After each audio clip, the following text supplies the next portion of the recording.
Sasa leo tutasoma boom and crash strategy. Leo tutasoma boom and crash. Boom and crash strategy. Jamani, msione natamba sana na hii strategy au msione kama natamba sana na boom and crash. Yote hii kwa sababu nilifanya juhudi, then kuna kitu nimekipata of course. Kwa hiyo napenda kushare na watu wengine kwa kadri vile ambavyo na mimi nilikuwa nimejaliwa, sawa? Kwa hiyo leo tutasoma boom and crash strategy na tutabase kwenye vitu viwili. Kitu cha kwanza tutatumia concept moja katika kipengele kizima cha ICT. ICT ina vipengele karibuni 6 au 7 hivi. Lakini tutatumia kipengele kimoja ambacho ni kipengele cha order block. Kipengele cha order block. Lakini vile vile tutatumia kipengele cha pili ambacho ni indicator. Hii ni simple indicator. Usije ukasema tutataka kama natumia indicator, no. Just a simple indicator ambayo itakusaidia na hata mwenye haina complication, haina nini. Kuangalia tu, sawa? Inaitwa RSI. Nadhani wote mnaifahamu. RSI. Kwa hiyo tutacheki vitu vyote hivyo viwili. Tutacheki how to use order block, lakini vile vile tutacheki tutacheki hiyo order block, lakini vile vile tutacheki hiyo RSI level ambavyo zinakuwa. So moja kwa moja nitaanza na order block, kuelezea order block. Hata kama unafahamu order block, but itabidi unisikilize na mimi uone the way na mimi na apply order block, kwa sababu tunaweza tukawa tunakifahamu kitu kimoja tunakiapply tofauti. So tutasoma na order block yenyewe from the scratch. What is an order block and vipi tunaitumia. Sawa? OB, call it an OB, order block. So order block anasema is an institution candle, institution candle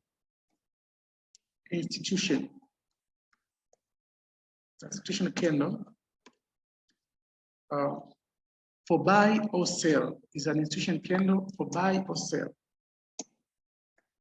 Buy or sell. That's break market structure. That's break MOS market structure. High or low in the order block.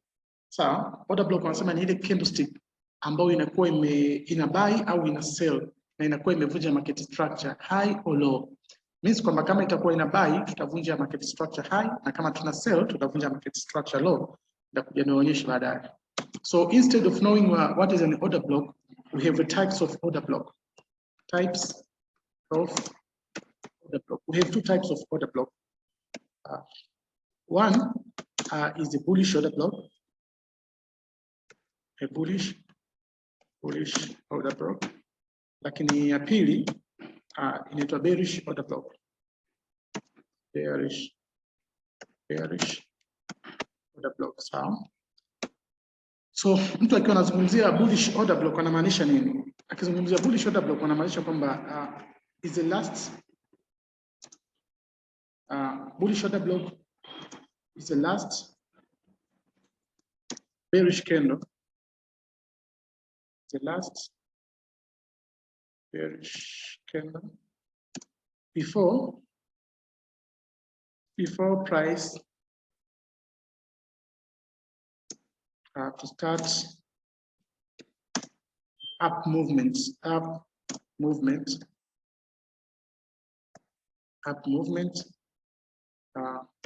or buy.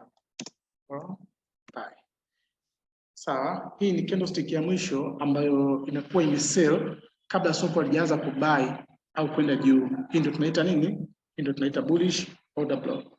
Sawa? So instead of bullish order block, we have a bearish order block. What is bearish order block?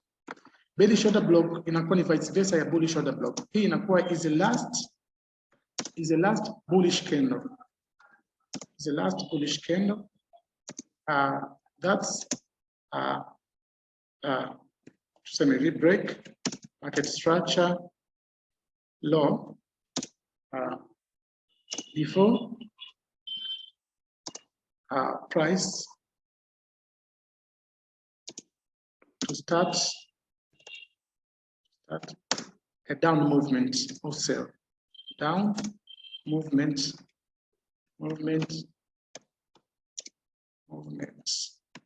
or sell. Sawa, hii ndio inakuwa ni bearish, hii ndio inakuwa ni bearish order block. Okay. Instead of that, baada ya kujua what is an order block na kuziona type zake, lakini vile vile tuna characteristic, yani ili mtu uweze kujua kwamba hii order block naweza nikaitumia. Kuna kitu inaitwa characteristic of order block. Lazima tuzijue characteristic of order block. Zinakuwaje order block, sawa? Characteristics of order block. Characteristic of order block. First characteristic of order block, kwanza wanasema order block must be engulfing. Hii ndio characteristic namba 1. Must be engulfing. Hii ndio characteristic namba 1 ya order block. Lakini characteristic namba 2 ya order block wanasema must break MOS market structure. Na break market structure wapi? Kama ilivyokuwa kwenye definition, high or low. Must break market structure high or low. Hii ndio characteristic number 2 ya order block. Lakini characteristic number 3 ya order block wanasema order block must be fresh. Must be fresh. Hii ndio characteristic number 3 ya order block. Nitawaelezea how inakuwa fresh. Now the last characteristic of order block is must return to order block. Must return order block. Wengine wanasema to origin. Must return to origin. Must return to order block or to origin. So baada ya kujua hivi, tutaenda kwenye mifano moja kwa moja before, lakini tukienda kwenye chart tutaelekezana kwa theory kwanza ili tujue. So tumesema order block is a stationary candle for buy or sell that break market structure high or low. So tukasema a bullish order block is a last bearish candle before price to start up movement or buy. Kama tutakuwa tunapata bullish order block means kwamba price ilikuwa katika series ya kusell, na kama tutakuwa tuna sell tutakuwa tuna series ya namna hii.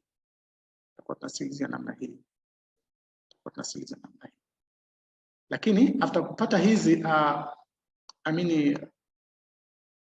low and highs, hapa tutakuja tutapata candlestick ya mwisho ya kusell. Hii tuassume is the last bearish candle. Again utakuja utapata a bullish candlestick hapa, bullish candlestick. Sawa. So hii hapa inakuwa ni order block. Hii hapa last bearish candle before price to start up movement, kabla soko halijaanza kwenda juu. Hii ndio inakuwa ni order block yako. Sawa. Kwa hiyo cha kufanya hapo utamark kwenye hii zone yote kwamba hii ndio zone yako ambayo unaiangalia, au wengine wanaita point of interest. Point of interest ndio zone yako ambayo unaiangalia. Sasa before umeshaiona hii hapa order block yako, lazima uanze kujiuliza maswali ambayo tulikuwa tunayasoma katika characteristic of order block. Ambaye amewasha mic azime, utaanza kujiuliza maswali katika characteristics zako za order block. Je, hii order block ambayo umeiona wewe imemeet zile characteristics zako? Characteristic number 1 tukasema must be engulfing. Kuwa engulfing means kwamba price candlestick ya nyuma inakuwa ni ndogo kuliko candlestick ya mbele. Sawa? Means kwamba hii candlestick ya mbele imemwengafu huyu wa nyuma, imemmeza. Ndio maana ya kuengafu. Kuengafu ni kumeza. Sawa? Kwa tunaona hii candlestick ya nyuma imekuwa ni ndogo kuliko hii. Kwa hiyo hii ya mbele imemdominate huyu sasa. Means kwamba buyers wanataka control hapo. Sawa? Kwa characteristic number 1 must be engulfing. Hiki ndio kitendo cha kuwa engulfing, kwamba hii candlestick imemezwa. Characteristic number 2 wakasema must break market structure high or low. Na tukasema kama ni kubuy tuta break market structure high, na kama ni kusell tuta break market structure low. How to break market structure? How to break market structure? Tuko na series hii hapa, low high low high low high low high low high low, tukaja tukapata high ambayo imekuja ku close above, tumefungia huku juu. Means kwamba tumesha break market structure hapo. Kwa hiyo characteristic number 2 of course ni meet. Characteristic number 3 unasema must be fresh. Sawa, kitendo cha kuwa fresh ni nini? Kitendo cha kuwa fresh, soko kama lina buy au lina sell, lazima upate watu wote wawili katika market. Napokuwa nazungumzia watu wote wawili, soko is about to buy and sell. Sawa, kwa hiyo lazima upate buyers and sellers. Lakini ukiona soko lina buyer tu na halina sellers, ujue lazima soko baadaye itakuja kusell ili kufanya tunaita balance of the price. Sasa huu mtiririko ambao soko lilikuwa linafanya hapa, kusell, buy, kusell, kusell, buy, kusell, buy, kusell, buy. Hapa ndo tumepata participants wote wawili, tumepata buyers na sellers. Lakini hapa tukaja tumepata buyers tu. Sawa? Kwa hiyo itabidi tupate sellers. Sawa, itabidi tupate sellers. Kwa hiyo hichi kitendo ambacho price inakuwa inarudi katika order block yako hapa, tunakiita return to order block, RTO. Return to order block. Sawa? Kwa hiyo kama hiki hapa kitendo ni return to order block, kama hii order block inakuwa tayari, price inakuwa tayari imesharudi katika order block, hii zone itakuwa sio fresh. Lakini kama ukikuta zone yako ipo hivi, haina return to order block, price haijarudi katika order block, basi tunakuwa tunasema hii zone yetu sisi ni fresh sasa. Kwa hiyo kile kitendo cha price kuja kufika hapa tunaita return to order block. So sisi tunakuwa tuna anticipate kupata spike ya boom hapa. Boom spike here. Sio kama mmenielewa hapo au nimeenda haraka sana. Mmoja anza ka unmute mic then umeeleweka hapo tumekuelewa. Mr. Eric Dominican si Dominic. Mlipata? Sawa. Hiyo ndio tunaita a bullish order block. Sasa bearish order block inakuwaje? Bearish order block. Bearish order block ina maana inakuwa ni vice versa ya hii bullish order block ambayo tumeiona hapa. Yenyewe means kwamba tutakuwa tuna series za buy, high, low, high, low, high, low, high, low, high. Hii hapa high, hii candlestick ya mwisho ya kubuy. Sawa? Then tutakuja tutapata candlestick ya kusell ambayo itakuwa ni kubwa kuliko hii, like this. Sawa? So baada ya kuikuta candlestick ya namna hii au kuikuta format ya namna hii katika chart yako, wewe utaimaki hii hapa kama order block yako, utaimaki hii kama order block yako. So sawa, point of interest, sehemu yako ambayo utaizingatia kwamba soko lirudi hapa. Point of interest ni hiyo tunayotegemea. Utaanza kujiuliza maswali yale ambayo tulikuwa tunajiuliza katika bullish order block. Hii characteristic hizi zimemeet katika hii order block yangu ambayo naiona hapa. Characteristic number 1 tulisema must be engulfing. Na tukasema kuwa engulfing ni kwamba candlestick ya nyuma inatakiwa iwe ndogo kuliko candlestick ya mbele. Hapa tunaona bullish walikuwa ni wadogo kuliko sellers. Sellers walikuwa wana nguvu. Means kwamba sellers wamedominate soko for this time. Lakini characteristic number 2 wakasema must break market structure. Na tukasema kama ni the bearish order block, tuta break market structure low. How? Tulikuwa tuna series ya high, low, high, low, high, low, high, low, high, then tuka break low. Price ikawa imekuja kufungia huku chini. Sawa? Price ikawa imekuja kufungia huku chini. Kwa hiyo hapa tunaona price ime break market structure low, of course. Characteristic number 3 ya order block wanasema must be fresh. Order block yako itakiwa iwe fresh. Tukasema kwa fresh kwamba haitaki tuone kuna correction yoyote ambayo imefanyika katika hii zone. Sawa? Haitaki tuone. Kwa hiyo tutakapokuwa tuna correction inakuja kufanyika katika hii zone, hii tunaita kitendo cha return to order block, RTO, return to order block up. So once price inakuwa ime return to order block, sisi tunakuwa tuna anticipate kupata spike ya crash hapa. Hapo mmepata kidogo? Sorry. Hapo kwenye must be fresh na must return to order block, hizo characteristics mbili za mwisho, mbona kama yani unasema ili kuwa fresh inabidi isirudi kwenye order block, lakini tena ili characteristics za order block hiyo namba 4 tena unasema inabidi irudi tupate spike labda ya kushuka chini. Naona kama inanikanganya. Okay. Tunapokuwa tunasema order block yako lazima iwe fresh. kitendo cha soko kurudi katika order block kinamaanisha kwamba kinakuja kutesti katika ile zone yako. Yaani hichi kitendo ambacho tunakiona hapa, hichi price inarudi katika order block, tunakiita return to order block. Return to order block. Sawa? Kwa hiyo wewe baada ya kuipata order block yako, utasubiri hichi kitendo. Utasubiri kitendo kwamba price irudi sasa kwenye order block ili uweze kupata entry. Na hii ambayo tunasema must be fresh. Kabla soko halijarudi kwenye zone yako hapa, ina maana zone yako inakuwa ni fresh, kwamba hamna retracement yoyote ambayo inakuwa imefanyika hapo. Umeona? Zone inakuwa ni ipo fresh. Sawa? Okay. Sawa. Hapo kama umenielewa. Nimeelewa. Yeah, lazima ukute order block ipo kama hivi. Lakini ukikuta order block ipo kama hivi afu itokea spike, ina maana sasa hizo zone sio fresh, kwamba ilishatumika sasa. Okay. Hapo umenipata? Nimepata. Yeah. Swali lingine jamani, kama kuna mtu ana swali lingine before tuingie kwenye hizo RSI na tuingie kwenye chat kuona mifano.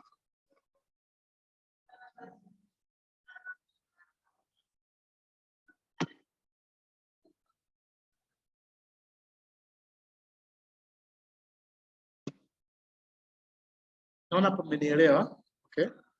Basi tuende kwenye hiyo RSI levels zinapokuwa. Nitatumia na link nyingine, tutajoin kwenye simu ili nionyeshe jinsi ya kuseti hiyo RSI alafu na jinsi ya kuiapply. RSI ni simple indicator ambayo nisema inaitwa relative strength index. Sawa? Inaitwa relative strength index ambayo tunaitumia. Sasa hii RSI inakuwa ina level katika trading yetu, inakuwa tuna level. Tunakuwa tuna level za aina 4. Level ya kwanza inakuwa ni level ya 95 ambayo katika description yake utainame crash. Sawa? Lakini level ya pili tunakuwa tuna level ya 70 ambayo katika description yake inaandikwa sell. Alafu tunakuwa tuna level ya 3 ambapo katika description yake yenyewe inakuwa ni level ya 30 na description yake yenyewe inakuwa ni buy. Alafu level ya 4 inakuwa ni level ya 10. Level ya 10 ambayo yenyewe description yake inakuwa ni boom. Sawa, hii na yenyewe itaenda kutusaidia. Lakini katika settings za RSI hapa juu kuna kitu kinaitwa period. Period yake utaweka ni 14. Sawa, then apply yake itakuwa apply to close. Sawa. Hii ndio setting ya hiyo RSI ambayo tunaenda kuitumia sisi katika boom and crash. So katika chat yako utakuwa na vitu viwili, katika simu yako au katika PC yako. Unaweza kuset kote kuwili, katika simu na katika chat, katika PC. Utakuwa na windows aina mbili hivi. Sawa, ambapo window ya kwanza tunaita ni normal window ambayo window chat, lakini hii window ya pili inakuwa ni indicator window. Kwa ni indicator window. Kwa itakuwa hivi.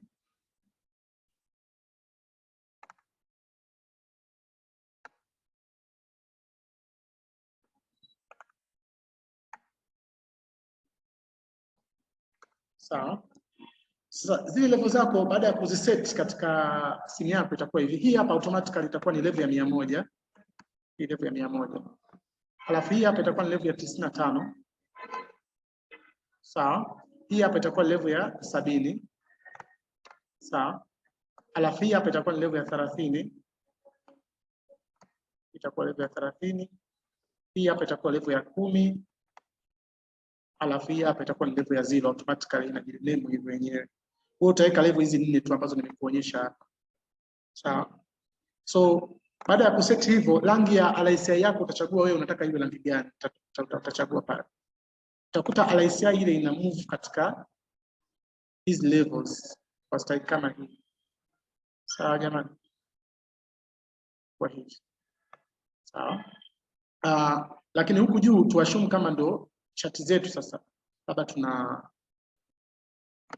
bullish candlestick hapa maybe. Again tena tuna bullish candlestick. Na bullish candlestick. Na bullish candlestick. Alafu tukaja tukapata bearish candlestick. Sawa. Kwa hiyo mark hii hapa as our order block.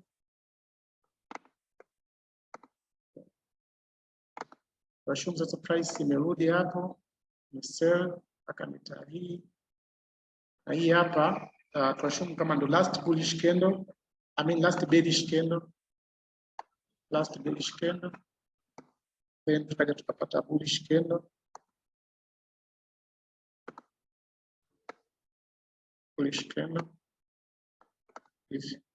Kwa utamark hiyo zone yako kama kawaida. Then tasubiri return to order block. Then hapa tupate spike. So hizo unazitumiaje? Hii RSI unaitumiaje?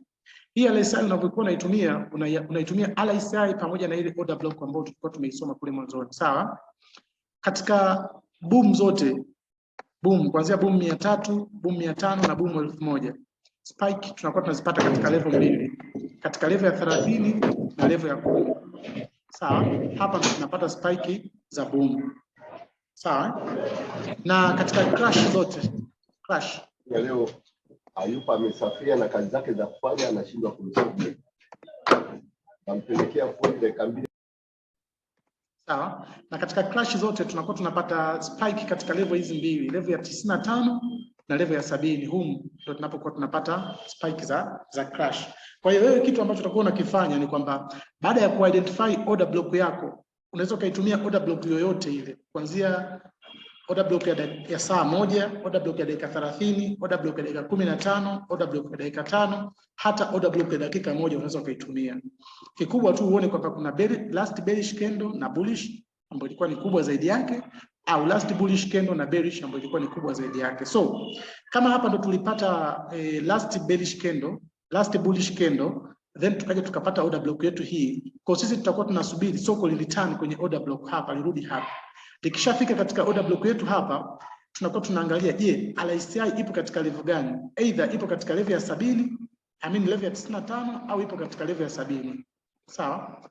Hapo sasa tutakuwa tunaangalia katika dakika moja. Nadhani nitawatumia linki nyingine hapo, mtajoin ili tuone kwenye simu vile ambavyo tutakuwa tunaiapply. Sawa?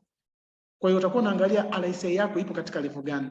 Kama price imefika kwenye order block na huko RSI yako imefika katika level ya 95 au ipo katika level ya 70, hapa una take sell entry. Simeelewa hapo? Hapa una take entry ya kusell, kwamba hapo tunakuwa tuna anticipate kupata crash spike. Lakini katika upande wa boom, tumesema boom tutakuwa tunaangalia bullish order block. Tuashumu kama hii hapa ndio bullish order block wetu, last bearish candle, then tukapata bullish candlestick. Tutasubiri price return katika order block, then price inapokuwa ina return kwenye order block, tunakuwa tunaangalia je, RSI ipo katika level ya ngapi? Either RSI ipo katika level ya 30, then tu anticipate kupata spike, au RSI ipo katika level ya 10, hapa tu anticipate kupata spike. Sio hapo kama mmenielewa jamani? Au kama kuna swali lolote kabla ya ingia kwenye mifano ya chart, then tuingie kwenye simu. Sorry, hiyo RSI unaangalia kwenye 1 minute au nani yote time frame? Yeah, RSI unaangalia kwenye 1 minute. Order block nimesema unaitafuta kuanzia dakika 5, saa moja, dakika 30, dakika 15, dakika 5 hadi dakika 1. Lakini RSI tunaiangalia katika dakika 1. Inatakiwa hiyo ifike katika hizo level mbili. Aidha level yako ya 95 au ya 70 katika upande wa crash, au katika level ya 30 na level ya 10 katika upande wako wa boom.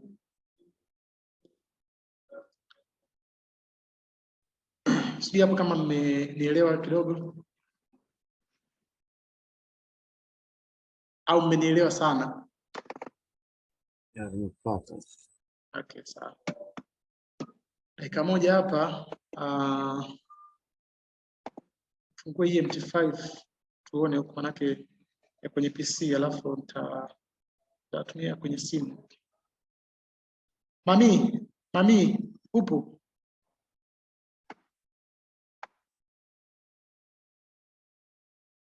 Mami.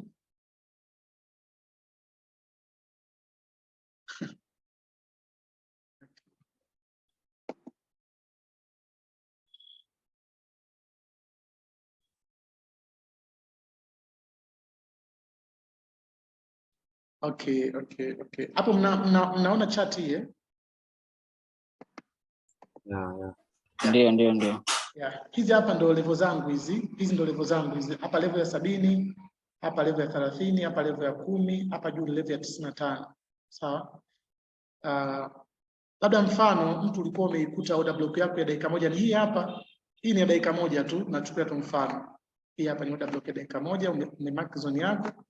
Lakini hapa wakati price ina return kwenye order block ilikuwa imesha tap level ya ngapi? Level ya 70 hapa. Ndio maana tumeona hapa tumefungua tumekutana na crash. Sawa? Even though ukiangalia hapa hizi spike ambazo zilikuwa zinapiga hapa ni katika level ya ngapi? Ya 70. Hapa vile vile hii hapa ni katika level ya 70. Hii hapa ni katika level ya 70. Sawa? Hizi spike zote ambazo zinatokea within katika level ya 70 au level ya 95 ambayo ni hii hapa. 70 au 95 katika upande wa crash. Sawa? Na katika upande wa boom, maybe tuchukue mfano boom 1000. Hapa tuna spike ambayo imetokea katika level ya 30 hii hapa. Hii spike imetokea katika level ya 30. Lakini ukisema uje uangalie katika maybe dakika 5 huko dakika ngapi, utakutana na some concept ya order block humo. Unaona mfano kama hapa, kulikuwa kuna order block ya dakika 5 hii hapa. Sawa? Hii ndio ilikuwa last bearish candle kabla price haijaenda juu. Then price imereturn kwenye order block, tumepata spike hii ya buy. Wakati price ina buy ilikuwa katika level ya 30. Ilikuwa katika level ya 30 hapa. Halo, umeicheck hiyo?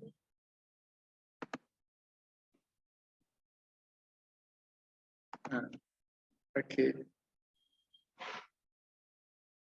Kuna swali sijui mpaka hapo?